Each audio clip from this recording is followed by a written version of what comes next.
의과대학 다닐 때까지는 나는 절대 사업을 하지 않겠다고 생각했어요. 10평 정도 되는 자그마한 샵을 에스더 포뮬러로 오픈을 이제 하고 이제 운영을 시작을 했죠. 그때는 저는 너무 바빴고 우리 애들은 너무 예쁠 때인데.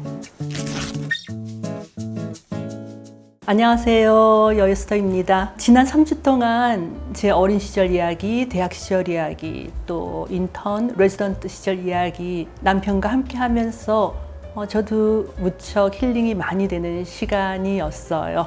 그래서 오늘은 제가 어떻게 의사를 하다가 사업을 하게 되었는지 많이 여쭤보시거든요. 요즘은 네이버나 구글 같은 거 제가 한번 쳐봤더니 제 이름 밑에 의사라는 말보다는 사업가라고 하는 단어가 먼저 있어서 더 많은 책임감을 느끼게 되는 것 같습니다.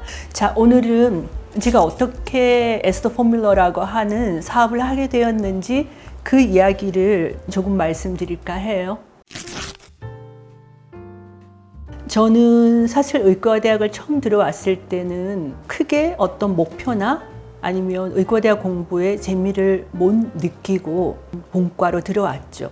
그리고 본과 3학년이 되면서 환자를 직접 보게 되면서 의사라고 하는 길이 내게 맞는 길이구나 라는 걸 느꼈죠. 그리고 인턴하고 레지던트 생활하면서 많은 환자분을 보게 됐어요. 레지던트 3년 차가 되면 그 서울대 가정학과에서는 외래에서 환자를 아주 깊게 볼 수 있는 그런 기회가 있습니다. 내 이름에 내 세션에 외래가 열리고 환자를 열심히 보고 펠로우 쌤이나 이제 교수님들이 거기에 대해서 피드백 주시고 가르쳐 주시는 그런 시스템이었어요. 저는 너무나 운이 좋게도 제가 가정학과를 들어갔을 때 굉장히 이 교육에 열정이 많은 펠로우 선생님들이, 펠로우라고 하면 전임 의사라고 해서 전문의를 따고 교수의 길로 가기 전 단계에 교육도 받으면서 또 RN 연차의 레지던트 교육을 하는 분들을 얘기하거든요. 저 때는 정말 쟁쟁한 분들이 많으셨어요. 레지던트들을 엄청나게 열심히 공부시켜 주셨고요. 저는 제가 인턴 레지던트를 쭉 지내오면서 나는 우리 모교의 교수가 되어야겠구나. 공부하는 것도 예전의 공부는 억지로 벼락치기를 했었는데 환자를 보면서 환자에 대해서 더 많이 공부를 해야겠다. 환자분들에 대한 궁금증도 더 많아지고 굉장히 그 공부에 대한 열정이 생겼던 시기가 아닌가 싶습니다. 그래서 이제 저는 제가 모교의 교수가 되어야겠다고 생각을 하고 3년 차가 이제 끝난 다음에 전임의 생활을 시작을 했죠. 저는 2년 동안 정말 열심히 이제 공부했고 레지던트 교육도 열심히 하고 또 교수님들 일도 많이 도우면서 이제 2년을 보냈는데 너무나 속상하게도 펠로우가 끝나는 2년 그 시점에 모교의 교수 자리가 나지 않았어요. 저희 가정학과 과장님이 앞으로는 전문 클리닉도 많이 발전할 것 같으니까 집과 가까운 전문 클리닉을 가보는 건 어떠냐고 그러셨어요. 그때 제가 이종우 선생님 병원에 여성 클리닉 과장으로 가게 되었어요. 이종우 쌤 병원에서 한 6년 정도 근무를 했었는데 너무 죄송하게도 이종우 쌤 병원은 개업을 한 병원인데 가면 그래도 제가 월급을 받는 의사인데 돈을 좀 벌어드려야 되는데 거기서도 제가 하루에 20명 이상을 못 보는 거예요. 그런데 이종우 선생님은 6년 동안 한 번도 저한테 왜 매출을 안 올리냐, 왜 환자를 많이 안 보냐 그 얘기를 안 하셨어요. 되게 점잖은 분이셨고 제가 또 하나 좋았던 건 제가 이제 이종구 심장 클리닉을 다니면서 석사 과정 또 박사 시작을 했는데 그때 제가 석사 논문 쓰거나 이런 것들도 많이 배려를 해 주셨고요. 그 다음에 무엇보다 아침에 제가 딱 출근을 하면 굉장히 그분이 아카데믹한 분이어서 의사들 사이에서는 교과서 같은 의학 잡지가 있어요. 예를 들면 뭐 NEJM 아니면 자마 같은 그런 저널을 본인이 먼저 보시고 그다음에 그중에서 조금 인상적이고 제가 봤으면 하는 걸 형광펜으로 다 그어서 제 책상 위에 올려놓으세요. 그럼 저는 그것도 보고 공부도 하고 석사 논문도 쓰면서 환자분을 보니까 제게는 굉장히 감사한 이제 시간이었죠. 자, 그런데 문제는 저는 대여섯 살 때부터 삭신이 쑤셨어요. 어린애가 삭신이 쑤시다고 하면 다들 웃으시거든요. 근데 저는 정말 대여섯 살 때부터 삭신이 쑤셨어요. 그리고 너무 기운이 없어서 늘 누워 있었고 또 학교 다닐 때는 감기도 자주 앓고 몸살도 자주 나서 결석도 많이 했었고요. 그런데 제가 이제 의과대학을 다니고 제가 한 가지 희망이 있었죠. 내가 전문의를 따면, 내가 의학 박사가 되면 나는 상당히 슈퍼우먼처럼 튼튼해지리라. 그리고 그동안 내가 외래에서 봐왔던 뚜렷한 병명이 없는 사람들 중에서 만성 피로가 있는 분들이 많으시거든요. 그런 분들도 내가 해결해 줄 수 있지 않을까라고 하는 기대와 바람으로 저는 레지던트 생활, 펠로우 생활을 쭉 보냈어요. 그런데 문제는 제가 박사가 되고 전문의가 되어도 저는 여전히 피곤한 거예요. 손가락 하나 이렇게 올릴 힘도 없어요. 애 둘 낳고 났더니 정말 어떻게 거동할 수가 없을 정도로 많이 힘들더라고요. 그러는 와중에 어느 날 제가 화장실을 갔는데 대변에서 새빨간 피가 아니라 검붉은 점액이 나오더라고요. 제가 굉장히 기분이 안 좋았어요. 왜냐하면 저희 아버님 형제가 8분이신데 그중 5분은 다 40대, 50대 초반에 암으로 돌아가셨거든요. 서로 다른 암으로. 게다가 제가 좋아했던 저희 고모는 41인가 42에 말기대장암으로 돌아가셨어요. 저는 제가 결혼을 하고 아기를 낳은 다음에 저의 첫 결심은요. 나는 무슨 일이 있어도 우리 애들이 성인이 되기 전까지는 어떤 질병으로 죽지 않겠다라고 그렇게 마음을 먹었어요. 그때 너무 힘들어하는 오빠를 봤었기 때문에. 그리고는 제가 대장 검사를 하러 갔죠. 그날은 제가 마취로 하지 않겠다. 나 그냥 생으로 하겠다라고 하고 남편하고 저하고 그 선생님하고 이제 같이 제 대장이 보이잖아요. 보이는데 항문에서 한 몇십 센치 딱 들어가니까 그 화면에 가득 찬 아주 못되게 생긴 울퉁불퉁한 혹에서 피고름이 줄줄 흐르고 있더라고요. 저는 그 혹을 보는 순간 나 이제 죽었구나 라는 생각을 했고 그 선생님도 남편을 밖으로 데리고 나가서 뭐 수근수근하고 나중에 얘기 들어봤더니 암의 가능성이 꽤 있다고 뭐 이런 얘기를 주고받고 그리고 나서 그 결과가 나올 때까지 많이 힘들었어요. 그런데 너무너무 감사하게도 대장벽이 이렇게 있는 그걸 이렇게 잘라내면서 저희 그 선배님이 잘 잘라주셨고 그리고 다행히 가서 봤더니 이건 선종성 용종인데 보통 그 정도 크기의 용종이 대장암으로 발전하는데 한 6, 7년 걸리거든요. 그때가 제가 36살이었을 때였어요. 그래서 저는 이제 그때부터 장과 관련된 장 건강과 관련된 그냥 채소 먹어서 건강해진다, 고기 먹으면 나빠진다 이거 외에 더 깊은 뭔가가 없을까 싶어서 이제 공부를 하기 시작한 거예요. 그때 제가 본 책이 미국 컬럼비아 대학교 신경생리학과 세포생물학을 한 마이클 거슨이라고 하는 분이 장은 제2의 뇌다라고 하는 이제 책을 보게 된 거예요. 굉장히 이상한 말이죠. 저희 때는 사실은 외과 선생님들한테는 죄송하지만 장은 그냥 음식물이나 통과하고 소화 흡수시키는 곳이라고만 생각했는데 장이 제2의 뇌라고 하는 책이 나왔어요. 내용인 즉슨 이런 거예요. 우리가 생각하는 것과는 달리 우리 장은 가장 중요한 장기다. 우리 몸 안에서 면역세포의 70%가 우리 장의 분포에 있는데 그리고 우리 장 안에는 1kg이 넘는 유익균과 유해균들이 있는데, 우리 흔히 말하는 뭐 유산균 이런 것들이죠. 아니면 또 장에서 나오는 세로토닌이라고 하는 행복 호르몬도 있거든요. 그래서 저는 그때 단순히 장의 대장 용종 이걸 떠나서 제가 너무나 놀란 거예요. 그래서 장을 잘 보호하고, 사실 제일 좋은 건요, 유산균을 먹는 것보다 내가 채소 같은 걸 많이 먹고 나쁜 고기를 적게 먹고, 그게 제일 좋아요. 그런데 저 같은 사람, 아는데도 실천 못하는 사람은 유산균이 필요했어.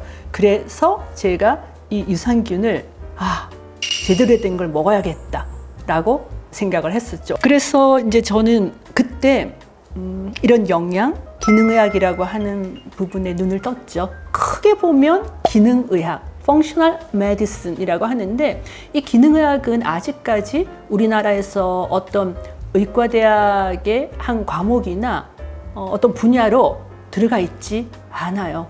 기능의학은 외국도 마찬가지지만 그냥 어떤 학회를 만들어서 그 학회를 통해 거기에 관심 있는 의사나 생화학자, 생리학자 분들이 같이 함께 공부하면서 이제 학회 위주로 발전해 가고 있는 학문이에요. 저한테는 완전히 이 공부가 신세계인 거예요. 내가 그동안 오랜 세월 의문이었던, 왜 나는 약골이지?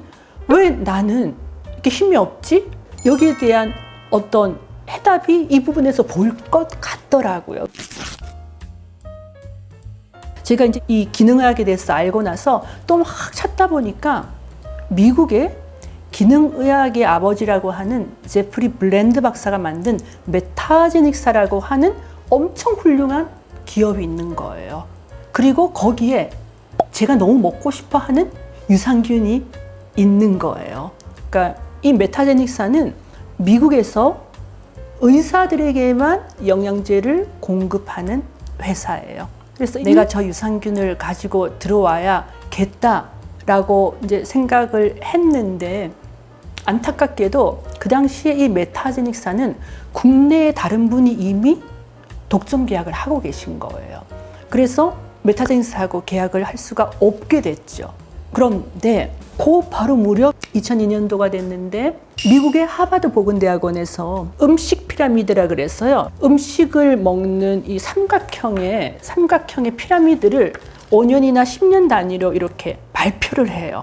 그런데 2002년도에 발표가 됐는데 세상에 왼쪽 옆에 이렇게 적혀 있는 거예요. 모든 사람은 웬만하면 종합 비타민제를 먹어라. 제가 너무 놀랐죠. 아니, 보건대학원에서 영양제를 먹으래. 딱 그렇게 보건대학원에서 종합 비타민제를 먹으라고 하니까 제가 이거 먹어야겠다고 생각했거든요. 나 먹고 있어서 다행이다. 그런데 그 다음 해에 미국에서 종합 비타민제 점수가 쫙 발표가 됐는데, 제가 먹고 있던 비타민제가 100점 만점에 한 3, 4점? 그리고 거기서 제가 뭐가 보였냐 하면 95.4점짜리가 보였어요. 더글라스사에. 제가 그게 눈에 확 들어와서 이건 내가 정말 먹어야겠다 하고 내용을 딱 이제 봤더니 용량이 한국 사람에게는 조금 부담돼요. 그냥 가지고 오면 제가 그냥 먹으면 되는데, 이거 내가 포뮬레이션을 다시 해야 된단 말이에요.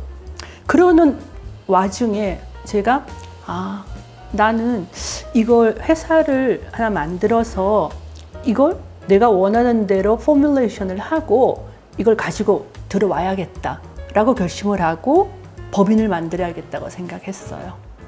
저는 사실 친정이 오랫동안 사업을 했고 가족들이 사업을 많이 했고, 그래서 사업을 하는 게 익숙은 하지만 저는 제가 의과대학 다닐 때까지는 나는 절대 사업을 하지 않겠다고 생각했어요. 왜냐하면 사업은 플럭추에이션이 너무나 많고 단순히 내가 노력한다고만 잘 되는 게 아니기 때문에 저는 제가 그 마흔이 다 된 나이에 어떤 사업을 한다는 걸 생각을 못 했었죠. 그런데 그때는 제가 좀 절실했어요. 이거 내 환자분한테 드려도 좋을 것 같고 우리 가족이 먹어도 좋을 것 같고 당장 내가 먹어야 될 것 같은데, 그래서 집 함쌤한테 의논을 드렸죠. 그리고는 4명이 법인을 2억으로 만들었어요. 그런데요, 홍익걸 씨가 몸들이 마음들이 하고 집 빚이 있어가지고 그때 현금 5천만 원이 없었어요. 진짜. 그래서 한쌤한테 부탁을 했죠. 5천만 원만 빌려달라고 했거든요. 그런데 아무 말씀 없이 그래요, 빌려줄게요, 이렇게 얘기하셨어요. 그래서 선생님이 5천만 원을 빌려주셔서 제가 이 법인을 시작했죠. 그러면서 제가 일을 딱 나눴어요. 저는 학술을 하고 그 후배는 경영을 했어요. 그리고 한 1, 2년 지났는데 그 해 초에 우리 후배 이 선생님이 우리 올해 흑자가 날 것 같대요. 한 1억 정도. 그래서 자기가 한 5천만 원이 필요하니까 좀 들고 가면 안 되겠네. 제가 그럼 알았다. 뭐 돈이 남을 것 같으면 갖고 가라고 해서 이제 그 친구가 돈을 한 5천만 원을 가져갔어요. 그리고 그 친구는 주로 하는 일이 해외 학회에 나가서 또 공부는 진짜 잘하니까 제가 공부해야 될 자료나 이런 걸 다 들고 오니까요. 그렇게 했는데 부가세 내기 전날 우리 직원 한 명이었거든요. 회계 직원 한 명. 회계 직원이 전화가 왔어요. 선생님, 우리 부가세 내야 되는데 통장에 62,900원 밖에 없어요. 제가 그 숫자를 지금도 못 잊어요. 그리고는 그 친구는 부가세에 대한 생각도 안 하고 외국 학회를 가버렸어요. 그래서 돌아온 다음에 아무래도 이 회사는 내가 운영해야겠다 하니까 그 친구는 또 별말 없이 갔어요. 참 62,900원. 자, 오늘 이 여에스터의 사업의 시작은 62,900원부터 다시 시작합니다. 그때 제가 어떤 결심을 하게 됐느냐. 내가 개업을 해도 좋은 회사를 만들어도 좋은 제품이 있어도 돈을 벌지 못하면 내 뜻을 이룰 수 없다라는 걸 제가 절실하게 느끼고 나는 내 좋은 뜻을 이루려면 내가 원하는 진료를 하려면 내가 원하는 기능의학이 우리나라에 뿌리를 내리려면 내가 돈을 벌어서 그걸로 교육을 하든 그걸로 제품을 만들든 뭘 해야겠다라고 결심을 해서 이제 돈을 벌겠다는 결심을 드디어 하게 됩니다. 야, 제가 어떻게 오늘 제 말이 많긴 확실히 말이 많네요. 아직 제대로 된 에스더 포뮬러 창호까지 들어가지도 못했어요. 의사에서 CEO의 1편은 여기까지 말씀드리고요. 이제 다음 편이 정말 에스더 포뮬러를 왜 창업하게 되고 어떻게 시작이 되었는지 이야기를 또 하는 시간을 조만간 빨리 마련하겠습니다. 네, 오늘은 이어서 저의 창업 스토리 쭉 이야기해드릴까 합니다. 지난번 제 마무리는 제가 병원으로 영양제를 공급하는 법인을 만들었는데 함께 하던 분이 운영에 대한 이제 감각이나 이런 게 조금 달라서 법인 회사에 62,900원만 남겨두고 떠나갔다는 이야기 해드렸고요. 그 나머지 지분을 제가 샀다는 것 말씀드렸습니다. 저는 이제 서울대에서 전임의사를 하고 교수의 길을 가려다 못 가게 돼서 한병 선생님 도움으로 2001년도에 청담 사거리에 에스더 클리닉이라고 하는 병원을 개업을 했습니다. 에스더 클리닉을 개업을 할 때는 제가 크게 3가지 파트로 준비를 했었어요. 첫 번째는 제 석사 논문이 골다공증과 관련된 논문이어서 골다공증을 보는 전문 클리닉. 두 번째는 그 당시에 제 친정 어머님이 이제 막 폐경 들어서 제가 그쪽 관련된 공부를 많이 하던 때였거든요. 그래서 여성 갱년기 클리닉. 세 번째는 제가 이제 석사 마치고 박사를 들어갔을 때 주제가 노화와 관련된 것, 항산화와 관련된 것, 또 성장 호르몬과 관련된 내용이어서 그쪽으로 항노화 클리닉 이렇게 시작을 했었습니다. 요즘 여러분들이 잘 알고 계시는 글루타치온도 그 당시 이렇게 제 박사 서문에 우리 몸에서 실제로 만들어지는 굉장히 중요한 3가지 항산화 효소 중에 하나로 제가 그때 쓰고 논문을 완성을 했었죠. 이제 그리고는 이제 환자를 보기 시작했는데 저는 환자를 너무 오랫동안 보다 보니 병원에서는 수익을 낼 수가 없었어요. 아무리 노력을 해도. 그래서 그때는 남편도 중앙일보에 있으니까 그렇게 급여가 많지 않을 때였고, 저는 아해병원에서 수입이 없었기 때문에 강의와 방송을 조금씩 시작을 했습니다. 많은 분들이 방송을 어떻게 시작하게 되었냐고 많이 물어보시는데, 남편은 맨날 그래요. 당신 나 때문에 떴잖아, 이렇게 얘기를 하거든요. 실제로 그런 면이 있습니다. 남편이 아무래도 방송 일을 먼저 하고 있었으니까, 그때 예를 들면 방송국에 있는 기자분, 주로 이제 뉴스 쪽이죠. 코멘트를 받을 의사를 이제 찾는데 그날 찾아요. 그러면 질문을 할 내용을 주고 그걸 가장 빨리 답을 해줄 사람이 필요하니까, 남편이 이제 그런 기자분들한테서 연락을 받으면 제 아내가 개업했는데 가정할거니까 물어보세요 라고 해서 연결이 됐고, 그래서 이제 저 같은 경우는 항상 그때는 연락이 오면 가장 빠른 시간 안에 내용을 정리해서 이렇게 인터뷰하는 걸로 방송을 시작했어요.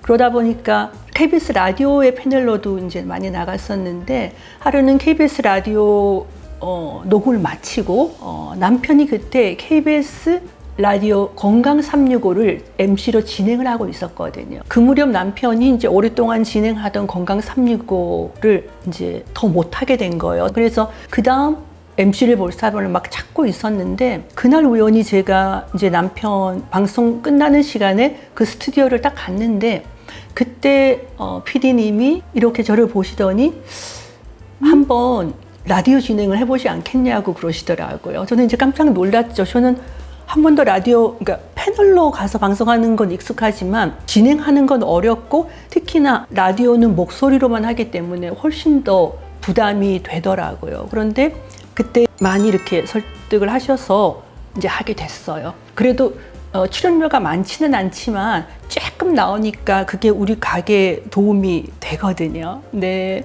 그렇게 해서 제가 1년 반을 KBS 건강 365 진행을 이제 했죠. 하다가 금년부터 이제 방송이 많아지기 시작한 거예요. 그리고는 이제 강의 쪽을 시작을 했죠. 강의도 남편이 한번 해보라고 해서 이제 시작을 한 거예요. 시작은 물론 남편을 통해서 했지만 강의를 잘해야지 계속 불러주죠. 그래서 이제 강의를 열심히 하기 시작했죠. 그러다 보니 남편은 한 2,500번에서 3,000번 정도 했다고 하고요. 저는 1,500번 정도 한 것 같아요. 제가 바로 그 강의를 해서 저희 아이들 언어 연수도 보내고 학비도 벌었잖아요. 과외비도 벌고요. 이제 우리 아이들이 초등학교 5학년, 6학년 때 캐나다로 어학연 연수를 갔는데, 어학연 연수 보낼 때 이제 비용이 많이 들잖아요. 그래서 저희가 이제 그때 힘들게 돈을 모아서 아이를 보냈는데, 저는 아이들이 이제 1년이면 돌아올 거라고 생각했었어요. 그래서 이제 봄에 갔으니까 내년 봄이면 돌아오겠지라고 생각했는데, 캐나다에 있는데 통화를 해봤더니 그 큰아들이 저보고 엄마, 내가 6개월 정도 더 있어야 될 것 같다고 하는 거예요. 그때 초등학교 6학년인데 조금 어른스러웠어요. 그래서 자기가 6개월만 더 있으면 그러니까 영어가 훨씬 더 빨리 늘 것 같다 그랬어. 그러니까 저는 갑자기 교육비가 필요하잖아요. 그러니까 그 11월에 제가 한 달에 강의를 30번을 했습니다. 그래서 제가 해걸 씨한테도 남편한테도 당신도 강의 열심히 해서 이거 교육비를 좀 벌라고. 저는 지금도 생각하면 제가 그때 너무 바빠서 조금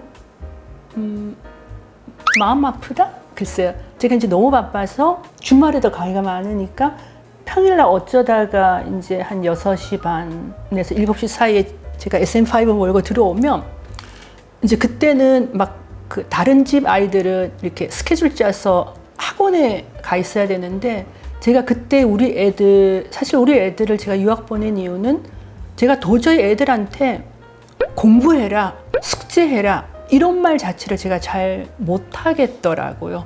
보통은 이제 엄마가 숙제 검사도 하고 뭐 이렇게 해야 되는데, 저는 그냥 밥 많이 먹어라 하고 양치시키는 거, 그 다음에 아이들 뭐 몸에 수분크림 발라주는 거, 뭐 이런 거 보느라고 우리 애들은 이제 제가 퇴근하는 시간쯤에는 1층에서 놀고 있었어요. 근데 지네 둘밖에 같이 안 노니까 어디 가가지고 이렇게 나무 막대기 하나를 들고 그 아크로빌 화단에서 노나 봐요. 막 코 여기는 저기 시커먼 재 같은 거 묻혀가지고요.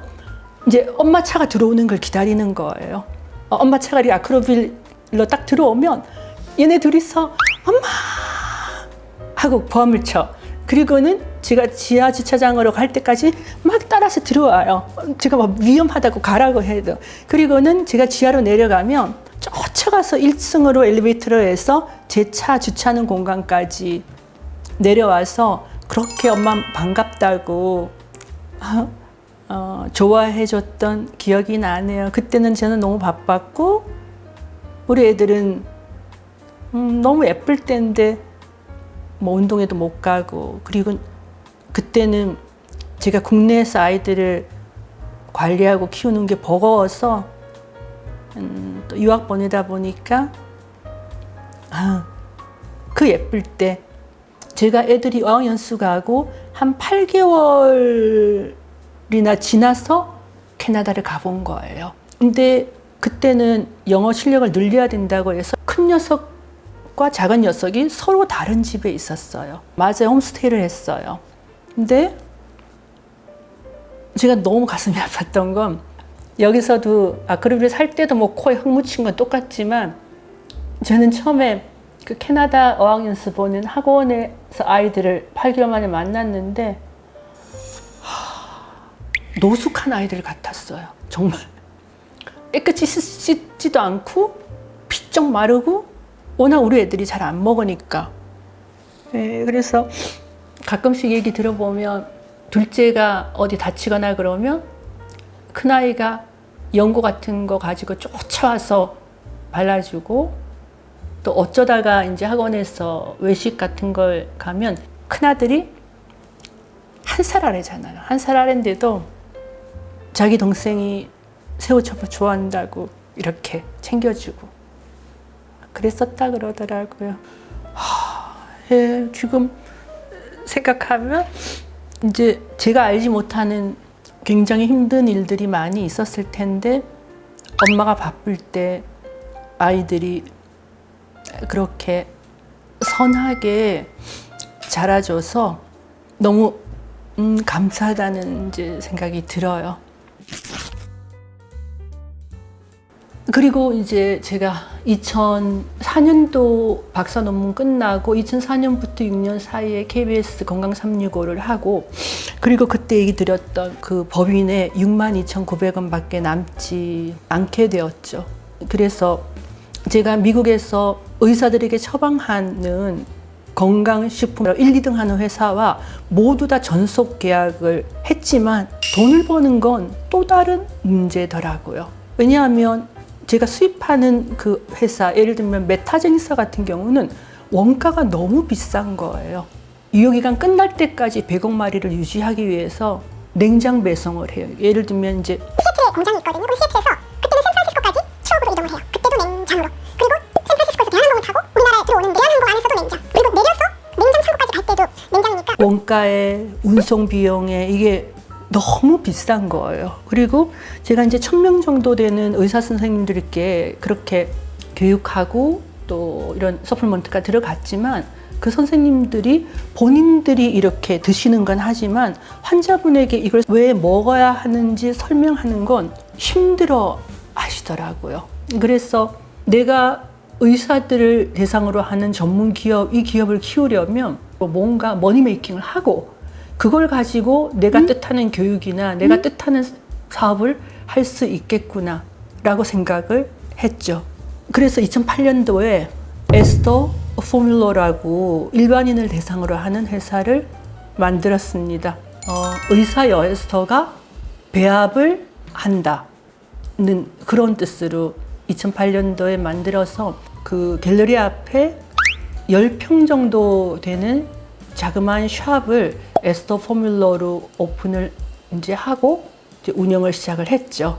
근데 그때 현대백화점과 신세계백화점에서 비타민 카페 팝업을 만들어서 한번 얼마나 고객의 반응이 있는지를 보자. 그래서 현대백화점 압구정 지하였죠. 그때는 워낙 제가 기능의학이나 영양이나 이런 걸 해야 된다고 저는 완전히 푹 빠져 있었으니까 그렇게라도 해서 이 사업을 키워야겠다고 저는 마음을 먹고 있었고요. 그때 이제 지나가던 저희 선배님이 아유 요즘 젊은 사람들은 쯔쯔 하는 것 때문에 막 저희 남편이 득하면 붕괴하잖아요.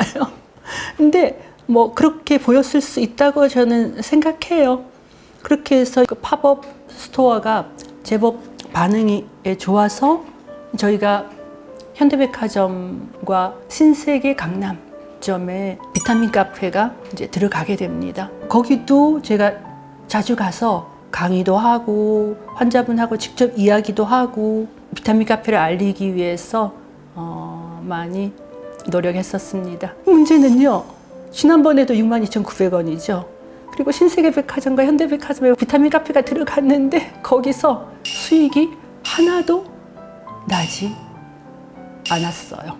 왜냐하면 원가 비싸죠. 전문 영양사 3사람 있어야 되죠. 또 수수료 백화점에 내야 되죠. 그래서 이제 폼만 잡는 비타민 카페를 수익 없이 또 몇 년을 했답니다. 자, 그래서 그 다음 제가 어떤 선택을 했는지 다음 시간에 또 알려드릴게요.